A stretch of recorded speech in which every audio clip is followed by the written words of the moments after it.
Welcome back to Oh and Another Thing, your favorite news and politics podcast, your favorite news and politics YouTube program, back for our Friday edition of Oh and Another Thing. Some quick notes. You missed the Tuesday edition. Well, there was no Tuesday edition this week. I had to work, so the Tuesday edition did not happen. I thought about maybe doing an evening edition for you guys, but I was exhausted after work, so it just didn't happen. So we have an extra jam-packed, hopefully all-encompassing version of Oh and Another Thing for you to round up your week here and go into the weekend. Again, your host, Vince Petrone, Bertram Beans, our producer, Giovanna in the house to fact-check us and keep us on the rails. We have a great pod for you today. If you're joining us on Spotify, do us a favor, though, and go check us out over on YouTube. You can see what I'm wearing this week. Is my hair okay? Did you wear the same thing last week? I probably did. I wear this shirt pretty much constantly at this point. It's a good shirt. It's a good shirt. It's breathable. What shirt are we talking about? You gotta watch to find out. You gotta watch to find out. Don't tell them what it is. I can't tell you what it is, but it's mesh. It's mesh. That ought to entice them. So see what I'm wearing. Check us out on YouTube. Give us a subscribe. Give us some ratings. Give us the thumbs ups. I know you can do the liking on YouTube, so give us a like. Do all the things you would do for a YouTube that you like for Oh and Another Thing over on YouTube. Now, in the inverse, if you are someone watching us currently on YouTube and you're tired of seeing me wear the same shirt over and over again, if you're tired of seeing my hair get out of control and sloppy throughout the course of the podcast, go check us out over on Spotify, where there is no visual medium for you to have to keep up with. It's just as good, just minus the visual medium. So go give us a subscribe over there. It's also on Apple Podcasts if you're not on Spotify. So go check us out. Still using the podcast app. And if you're still, they're still using Apple Podcasts, jeeps. Anyway, or if you're a Podbean user, you can check us out over on Podbean. I don't know if anybody actually is a Podbean user. Fellow podcasters, fellow potters, if you will. Anyway, so diving on in here, we have a lot to get to today, so let's start with some headlines. Again, our headlines are as provided to us by our friends over at the Washington Post. Shout out to the people at the Post. Deaths linked to COVID-19 have begun trending upward in recent days. Sorry to be grim right off the bat. Following a surge of infections and hospitalizations, more than 130,000 deaths have been reported nationwide already, along with nearly 3.1 million infections. Globally, more than 552,000 deaths have occurred, and there are 12.2 million cases confirmed of coronavirus worldwide. The World Health Organization, our former friends, now enemies of the state, if you will, has acknowledged that the possibility of airborne transmission of the virus is a real thing, after a letter from more than 200 scientists urged the agency to do so. So the World Health Organization announced that an advanced team of researchers has set off for China to begin investigating into the origins of the pandemic. In layman's terms, there is now belief, and layman's for me also, I had to look into it, there's belief that you can spread coronavirus airborne. It's not just the droplets, it's in the air. So it catches the air and travels to you, equally as horrifying. I'm no doctor. Check out the World Health Organization's new announcements and what they put out today about what to watch out for. They have the better source for you for all your coronavirus news. CDC is okay. Do not listen to anything the administration has to say these days, because as we know, they recently said we're done with the World Health Organization and have instead blamed them for the poor response here in the United States instead of the person who and the people who really are responsible.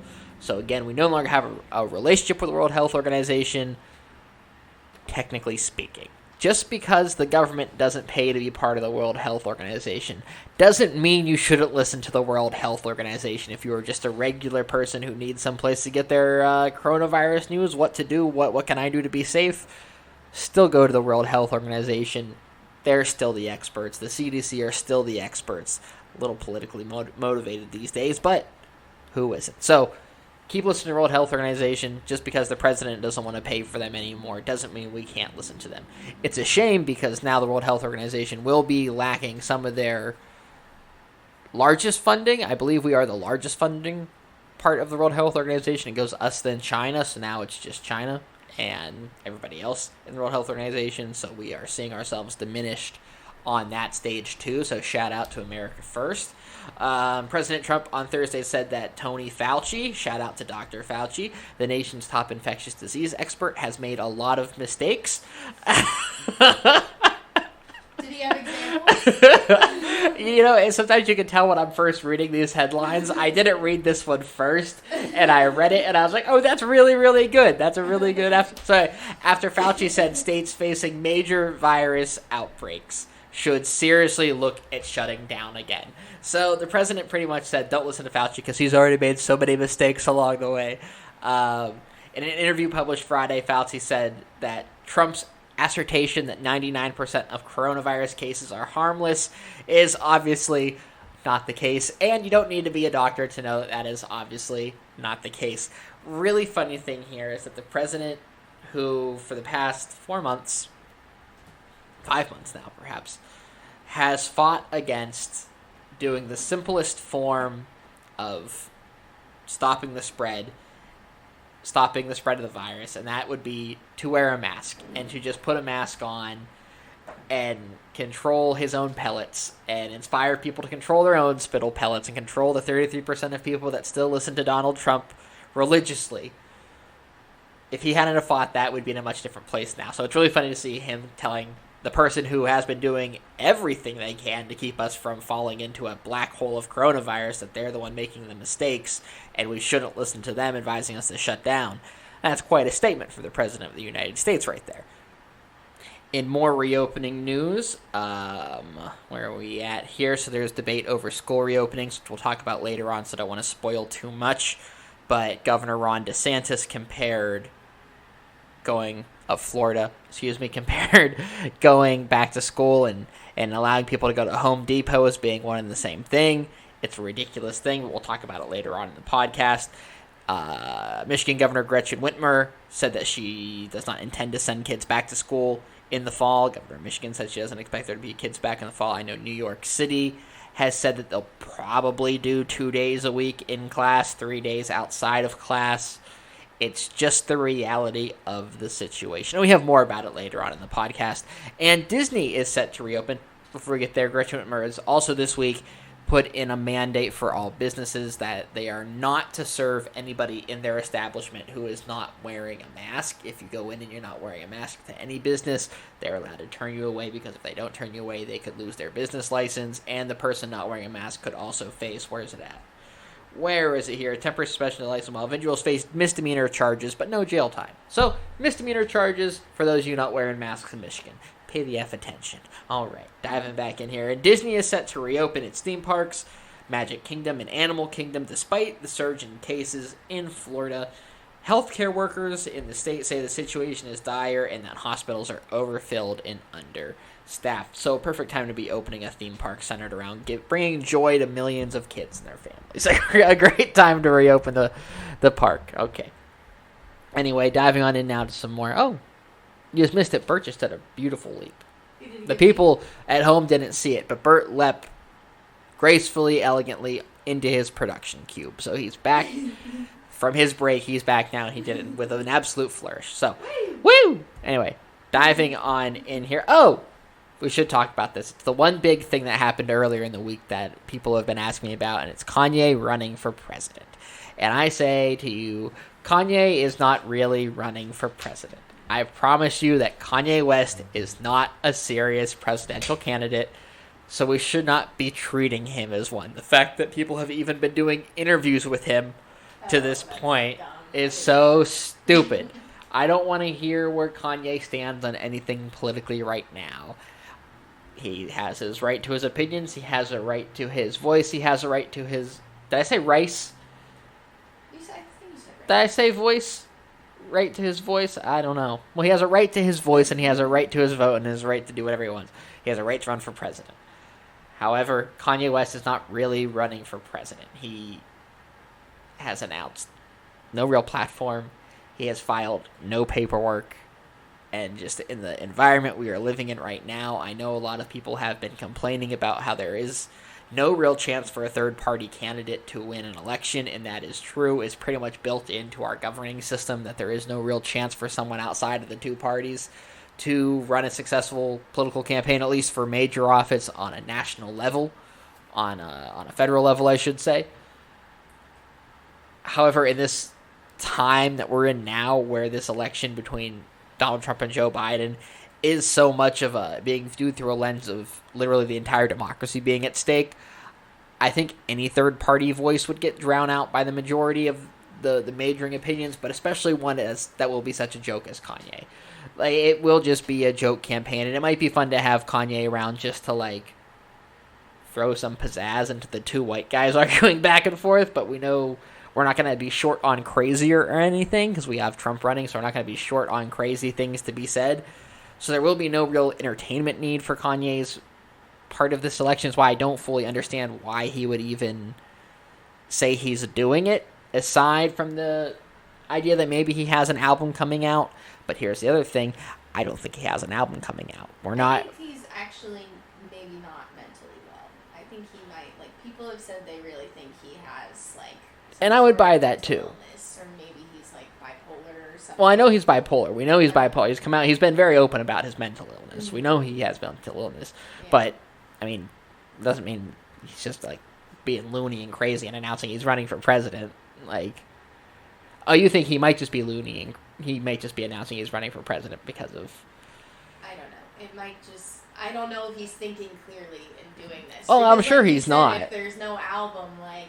I'm not saying it's an excuse. I still think he seems to be a competent enough person. Yeah. Well, that's what I'm saying. I think he's fully competent, and I think, to my point here, I think this might be, and call me a conspiracy theorist, we'll get it out of the way at the top of the pod today. I think this might be one of the president's plans.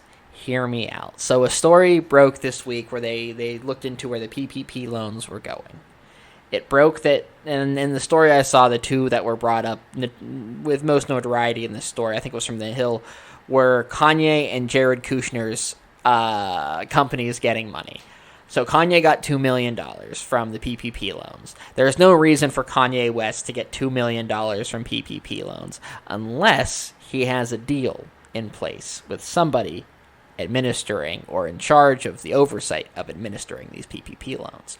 Or unless the president has instructed someone to give Kanye West a PPP loan in exchange for something else. What does the president gain from having Kanye in the race?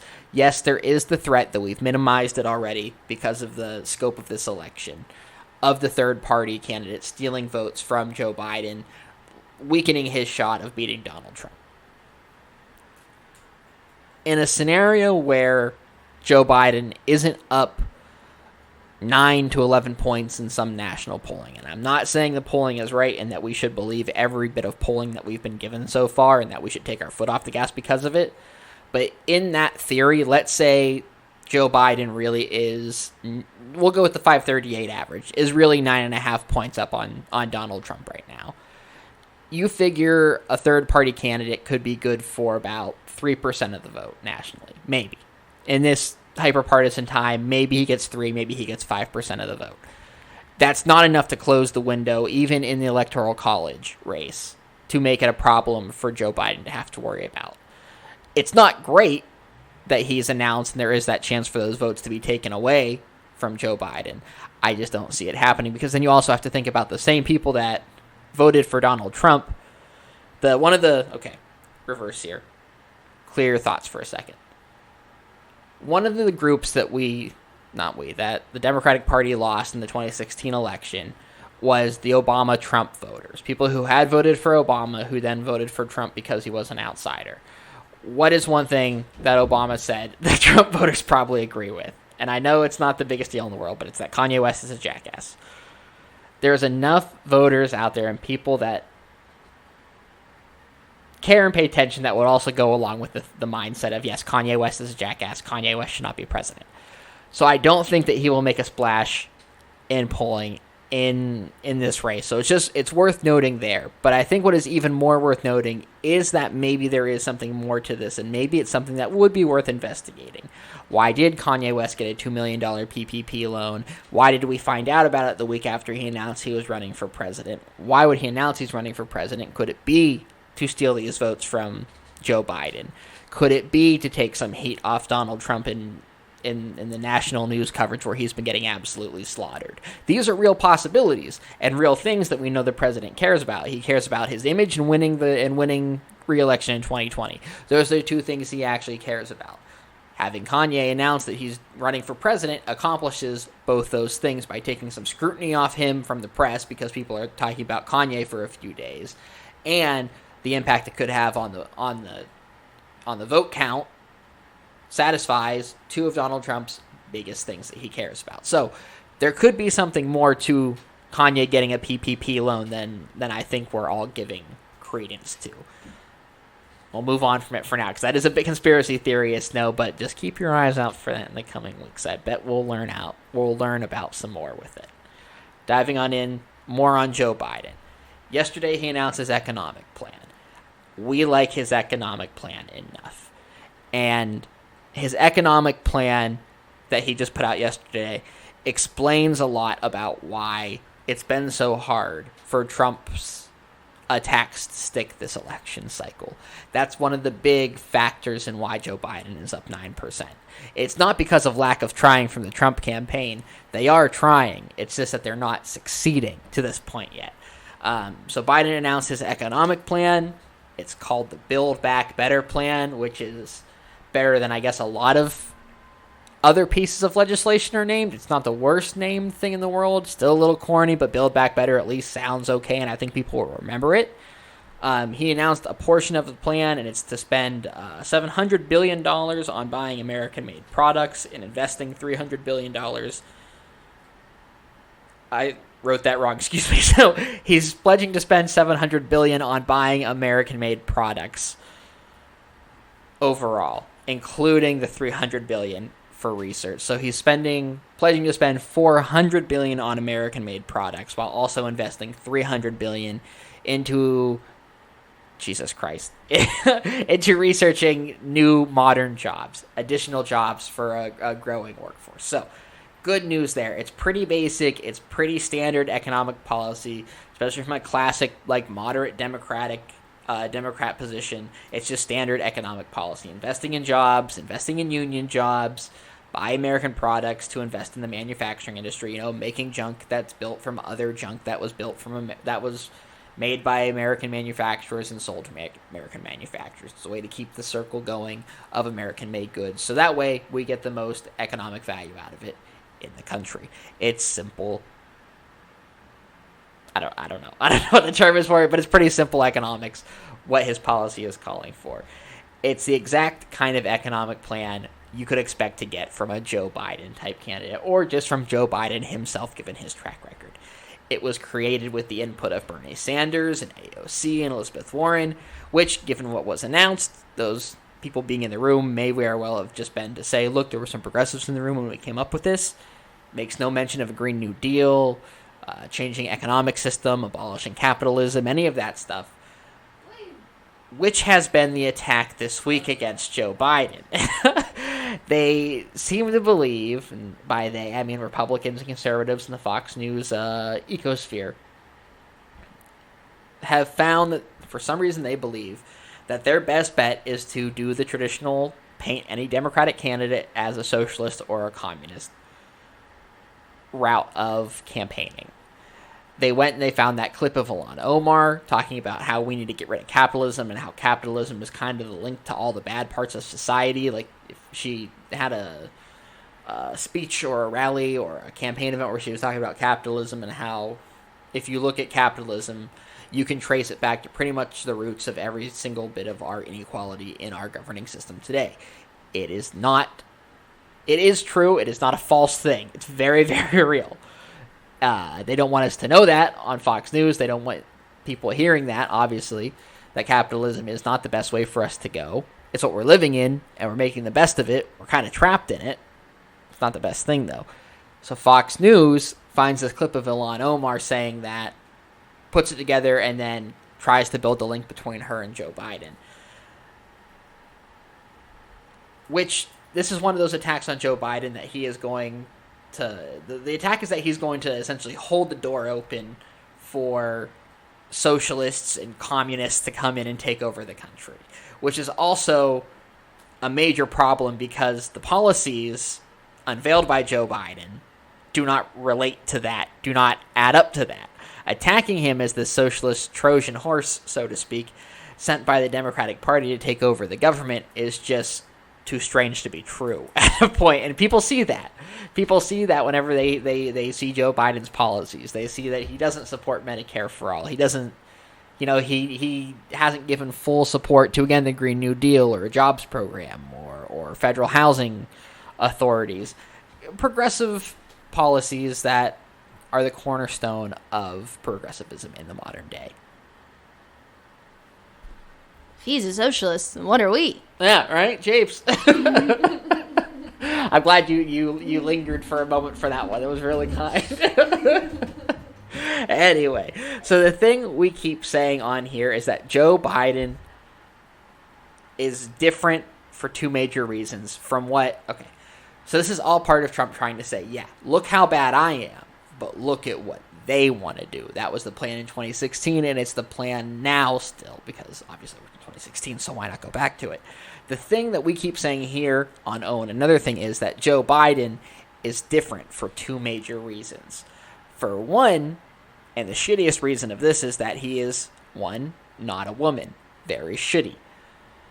And the not woman he is, the particular woman he is not, I should say, is Hillary Clinton. Very clumsy, I know. No, Okay, thank you. The very woman he is not is Hillary Clinton. The very woman he is not is Hillary Clinton. Remember that. Okay. Write that down for me because I'll forget it. Thank you. Hillary Clinton was built up to be the lifelong target of Republican misogynist attacks. When Republicans and moderate-leaning Republicans wanted to villainize a woman in politics, it was always another chance to attack Hillary Clinton for something, or equate her to the situation. Oh, another Hillary Clinton wannabe, they would say. Or, oh, look at this in the stylings of Hillary Clinton, another woman rising through the political ranks. And that was always the attack they did because they had done such a effective job of villainizing her throughout the mid to late 90s and the 2000s, that whenever you mention Hillary Clinton, you automatically are already thinking negative about Hillary Clinton because you've been conditioned to think that way. It was always another chance to attack Hillary Clinton anytime they could mention a woman in politics or mention Hillary Clinton. So Hillary Clinton running in 2016 was already a disadvantage for the Democratic Party strictly because of who she was. Then, if you tack on the old political mindset of calling politicians disingenuous when they change a political position or a policy position, a scrutiny that is always tacked onto Hillary Clinton more than anybody because of how long she was in politics, how much work she had done as senator, and while she was first lady. That's what we call the president? For some reason, I'm blanking. The president's wife is the first lady, right? Jeez, for some reason I was like, is that right? And I was like, yeah, okay. So she did a lot as first lady, so she's had to answer for all of that, and she's had to answer for all of her husband's politics and her husband's history. She's had to answer for a lot that wasn't under Hillary Clinton's control. So it was easier to attack Hillary Clinton solely because she was Hillary Clinton. So for one, Joe Biden is already at an advantage because of the two facts that he is not a woman, and the woman that he is not is Hillary Clinton. So, woo! Second, it is impossible to pin a true socialist label on Joe Biden when the economic policies he has announced make not one mention of any socialist policies, which you already mentioned. The socialist is just a way of saying progressive in a more negative way. He did not mention the Green New Deal. He didn't mention a middle-class tax cut. He didn't mention, he did. Okay, excuse me. He did mention a middle class tax cut. He did mention undoing the billionaire tax cut that Trump gave out to billionaires in 2016. He did not mention a job or an income guarantee or an affordable housing program. He did not mention eliminating college debt. He did not mention defunding police or anything that involves changing how our government spends its money to better benefit Americans directly. None of those have been mentioned in any part of Biden's campaign to this point. He's mentioned building America to a point where it works better for everybody, but he has not clearly outlined a progressive policy in any of his own policies, making it nearly impossible for the attack of Joe Biden, being a radical leftist fueled by Antifa, funded Act Blue donations, doesn't work because of how transparently he has not been that. The attack just doesn't stick for him from Trump because of who he is. It doesn't stick the way Trump's attacks stick to other political enemies. Just doesn't work for Joe Biden because of who Joe Biden is. It turns out, despite what we all believed all the way through the Democratic primary, that people find Joe Biden quite likable for some reason. They find him more likable than Trump, and that's all that really matters. He wasn't most likable in the Democratic field, but when you weigh him alongside Donald Trump, the favorability goes up. That was kind of something that was on the wall the whole time, so there was never really a risk with Joe Biden. There still is, obviously, because we have to hope the youth turns out, and there's always a risk anyway. But we underestimated that it would be harder for Trump to attack Joe Biden than it has been. We thought it would be much easier. Call him senile, call him old, but then whenever you go out there and not be senile and old, there's nothing really to attack him on. Which has also kind of been the fun part of the Biden candidacy, aside from him looking competent and speaking competently and using full sentences and putting together thoughts and policy ideas in real time. It's been great to see. And another problem the Trump campaign is having is that it's hard to frame Biden as being something, again, a dementia-addled socialist working undercover with the deep state to tear down the capitalist system, when he goes on TV and he speaks, and he is not a dementia-addled socialist working undercover with the deep state to tear down the capitalist system. It just doesn't work whenever you see this is what we're calling him, and then you see what he is, and he's so far from that because he is so far from that. That was one of the major complaints we had during the Democratic primary. We kept saying, Joe Biden doesn't actually mirror the Democratic Party of today. Joe Biden doesn't represent what the Democratic Party is. And it's still very true. Joe Biden doesn't truly represent what the Democratic Party is anymore. The Democratic Party is a much further left party than what Joe Biden is displaying it as. And for all purposes of the 2020 election, that might be for the best, because what do we need? To bring in moderates. What aren't we going to do? Bring in Trump's base. As of right now, the argument that helped Trump win in 2016, that Hilary is just as bad as Trump, does not ring true in it does not ring true in Biden is as bad as Trump, especially when the president's own attacks backfire and turn back on him. I don't know if you saw the ABC poll yet, but the poll shows that 67% of people now disapprove of Trump's handling of the coronavirus.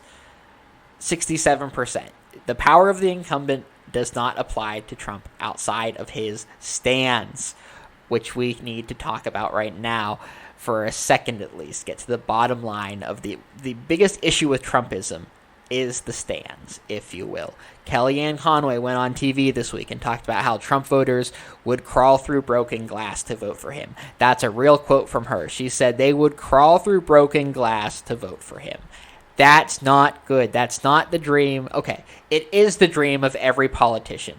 But don't forget, even the most admirable of politicians are still politicians and have some craving of power, having the ability to be the person making the decisions. The dream of every politician is to have that loyal of a voting base.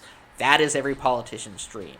However, in terms of our democracy, it isn't healthy for us to stand politicians, because when we stand politicians, we run the risk of ending up with tyrants, with authoritarians, who know that there is enough of a voter base for them to always get X number of votes, so they only need to get X percent of votes to get to 50%.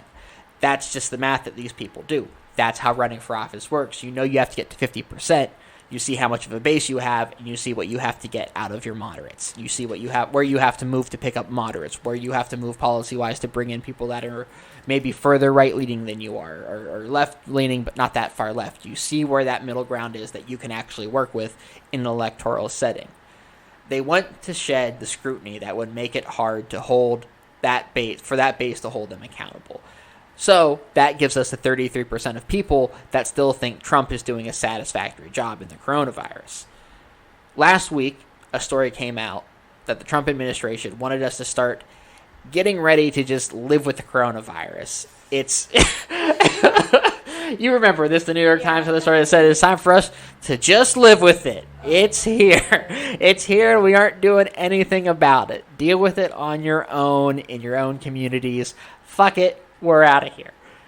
There are 33% of people who are okay with that. There are 33% of people we can say reasonably now that Donald Trump is guaranteed to get 33% of the national vote.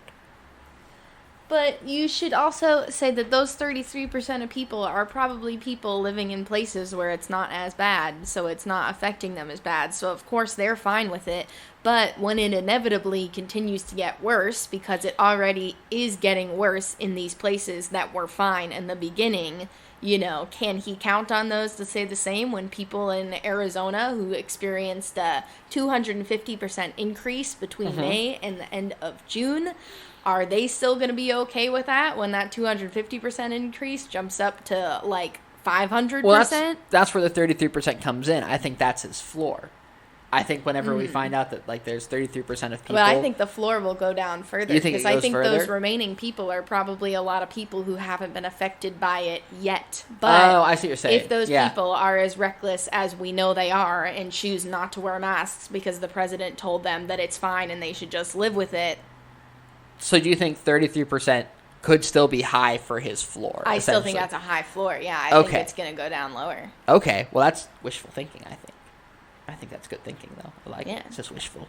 No, well, I mean, obviously, I hope the virus doesn't get worse, but I think that if it does, then those numbers will go down first. Because once people experience it, that's the thing with a lot of these people, and I know with a lot of my family members, too. Until they experience knowing somebody who has coronavirus, they weren't too worried, or they didn't care too much, and they said things like, oh, the president's doing the best he can, but now that they're, like, seeing head on, I know a lot of people who have family members in nursing homes are especially seeing how, like, poor the response was. I think I saw that was like an 8 or 9 point swing in the polling of what people think, how people think he's doing, I should say. Yeah. 8 or 9 point swing. That's not a small swing. I mean, the other thing is, too, a lot of these people do blame their local officials, like they're, you know, people living in Pennsylvania with Democratic governors. Yeah, blame Tom Wolf. Yeah, even though, like, he's been great. Even though he's done a great job. The president that's done everything wrong, but... Anyway, that's her 2 cents. Anyway, I like that you'll just hop in every now and then. It's perfect. It's a good system we have here. We should get you a mic for over there. We should set up a system. We could do that probably. You and Bert. Obviously, Bert has a lot to say, but we have to keep him quiet sometimes. He gets a little too wild. He gets a little wordy. So we can at least, with wishful thinking, I don't even know if that's wishful thinking. You're probably right that by the time the coronavirus has made its way through summer and we're about to early fall, what do you think we could be at for his approval of handling? What do you think is another thing. If you're Sorry. just guessing? And another thing. Name of the show. Well, we were talking about this yesterday, and I know that this is, like, out in the open now, but I feel like it's not going to sit with people until we actually go back to school. But Betsy DeVos and Trump are talking about cutting federal aid to schools. That's what we were just. That's the next segment. Oh, that's the next segment. Oh, well, this is a great segue. I don't want to take what you're going to say, but I was just saying I think that him cutting federal aid to schools could push a lot of people who were maybe independent, leaning Republican, over to Joe Biden, because school funding is something that is like so bipartisan, at least in my opinion. Like, everybody wants their kids to have a good experience at school, and even people who are very conservative, like, love their children and want their children to have a good education. So why would anybody that's what we want cuts to school? For this we were going to talk about how So with the standing comes into play here. Should never stand politicians. We should never stand politicians because now we're in a place that there are at least 33% of people that to this point, because if you are someone who to this point believes that the president has done a good job still, even though we've seen cases surging everywhere, there has to be some belief that that's 33% of people that aren't going to break with Trump no matter what. Like that, this is a no matter what scenario, I think, because it's a global pandemic. Deaths are back on the rise in the country alone. Just in the United States, deaths are back on the rise in the South and in the West. Things are going bad again after he had the opportunity again to keep them to where they were. So I think at this point we've seen him lose moderates. So I think he's only left with his 33% at the most, you're thinking. Yeah. Because you're right, because by the time everything happens with schools and everybody goes back, he will probably lose more support. But that's the problem with it, is now we have a whole society of people that are going along with the blindly following of 33% of people. Well, I think another thing about those, 33% stands is that I was seeing a Twitter interaction the other day where somebody was asking the person, what has Trump done what has he done well? He's clearly, failing on everything he's doing right now. And the person talked about how, he created a tax incentive that helped my brother out. And if you'll remember at the beginning of Trump's presidency, my brother-in-law works for Comcast, and Trump did something where they fired a lot of Comcast employees, but for the ones that kept their jobs, they gave them a $1,000 bonus. And that was enough to keep my brother-in-law becoming a Trump supporter, or at least becoming more of a Trump supporter. And I think that interaction I saw the other day said the same thing. They received some very small incentive from Trump in the beginning of his presidency, and that's enough to hold them this whole time, which it shouldn't. You shouldn't have a president do one decent thing for you and, like I said, harm other people because people were still fired. But I think that people who did get that little incentive in the beginning of his presidency, because I do think he tried to do that in the beginning of his presidency to, reward the stands and, the union workers and people working, jobs, at Comcast and people who are, blue-collar workers, giving them a little bit of an incentive. But as we've now found out, $1,000, which is less than we got in our stimulus checks, will only get you so far. Yes, of course, is it great to have, but is that enough for you for 4 full years of an otherwise horrible presidency that has probably taken more money away from you in taxes than it has given to you even that one time? And honestly, a vote should cost more than $1,000. If you're going to sell your vote to a politician, it should cost more than $1,000. It was interesting, that book I'm reading right now, Democracy in a Book or Less by David Litt, mentioned that the total cost, he did a big calculation on what it costs to buy a vote, essentially, what it costs after you do the registration and you put the manpower in to canvass and all that. To earn a vote, it costs about $44.74. Really? Yeah. It's about when you put the manpower in and you consider the staffers and the lodging and everything, it costs about $44 per vote, which I thought was very interesting because he was talking about it to compare how billionaires like the casino owner Sheldon Alderson, whatever his name is, he has unlimited potential because of Citizens United. But that's not what we're here to talk about this podcast. So we'll digress from that too much. But you shouldn't sell your vote for $1,000 and then just stand someone completely the rest of their administration whenever they're the person responsible for killing about 130,000 Americans because of their malfeasance, their dereliction of duty, if you will. Yeah, you're happy that Donald Trump gave you $1,000 that one time, but he doesn't want to give you $600 now, even though we're in the middle of a global pandemic and before we were not. Yeah, so now what they're asking people to do is essentially 33% of his supporters are 33% of the country. At most, we're hoping. At most, we're hoping. Less. Hopefully less. Are going to be the people that get to make the choice over whether or not your kids go back to school or not, and whether or not your kids go back to school and risk getting sick from another kid, spreading coronavirus that might be in your own home. Sorry to make you people feel grody and dirty out there, but you might have the virus floating around your home in one of you.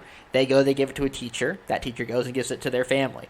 There's still a chance for this to cause major spread and major outbreaks, especially in schools, whenever, again, the World Health Organization just said that it is spread indoors via airborne spread. So why would you fill a school full of people and teachers and faculty members when you could do that and leave 33% of the country to be the ones to make that decision? Also, your kids are not going to be getting the same level of education because even if they cut down on class sizes and there's one teacher to 10 students, imagine you're teaching a kindergarten class. You're going to be spending 99% of that class making sure the kids stay spread out and that they keep their masks on. So it's not going to be the same caliber of education. And then if he wants to cut more federal funding too, it's really not going to be the same quality of education. You're better off just having remote learning. Talk about ending on a high note. Woo! Woo! Anyway, thank you guys for tuning in and joining us on and Another Thing, our weekend edition. It was great having you. Thank you for joining us. Of course. It was nice having you over here. Thank you, Bert. Thank you, Bert, for all your hard work this week getting it together. We will be back next Friday for sure. Maybe Tuesday evening. We'll see how we're feeling after work. Thank you again for tuning in. Check us out on Spotify. Check us out on YouTube. Check her out on YouTube. How do you find you on YouTube? Just search for you? Yeah. Just search Giovanna Ferry. You'll find her. She has great tutorials and reviews. And what'd you do this week for the video? For your Weird beauty products. What was it? Weird beauty products. You're doing the scalp. I can't spoil it. Nope. Gotta watch the video. Sorry, gotta watch the video. Sorry, guys. Sorry, gang. Anyway, check out her. Subscribe to us. Thank you for tuning in. Back next week. More. And Another Thing. And that's the news. There it is.